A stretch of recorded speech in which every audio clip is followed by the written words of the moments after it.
রাজস্ব আদায় বাড়াতে ভ্যাট ও আয়কর সংগ্রহের উপর জোর দেওয়া হচ্ছে বলে জানিয়েছেন জাতীয় রাজস্ব board NBR chairman Abdur Rahman Khan.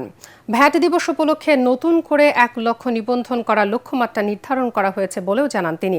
VAT দিবস ও ভ্যাট সপ্তাহ পালন উপলক্ষে রাজধানীর আগারগাঁয়ে এনবিআর ভবনে আয়োজিত সংবাদ সম্মেলনে এসব কথা বলেন তিনি।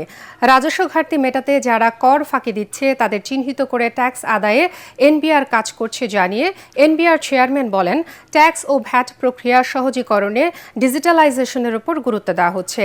এ পর্যন্ত অনলাইনে ২২ লাখ ই-রিটার্ন জমা পড়েছে। চলতি বছর ৪০ লাখ ই-রিটার্ন দাখিল হতে পারে আশা প্রকাশ করেন এনবিআর চেয়ারম্যান। সময়মতো নিবন্ধন নিব, সঠিকভাবে ভ্যাট দিব, এই প্রতিপাদ্য নিয়ে আগামীকাল ১০ তারিখ ভ্যাট দিবস এবং ১৫ ডিসেম্বর পর্যন্ত অর্থাৎ ৬ দিন ব্যাপী ভ্যাট সপ্তাহ পালন করবে জাতীয় রাজস্ব বোর্ড। দেখেছি এটা অটোমেট করতে পারি, এর পিছনে যদি কোনো আমাদের মানুষের যদি ডিসক্রিশনারি কোনো ক্ষমতা প্রয়োগের সুযোগ না থাকে তাহলে কিন্তু ট্যাক্স পেয়ারের কোনো ভয় নাই। যে জাতি দেশের জন্য অকাতরে নিজের জীবন দিয়ে দেয়, অনেকবার প্রমাণ রেখেছে, তারা দেশ চালানোর জন্য ভ্যাট দিবে না, এটা হওয়ার কথা।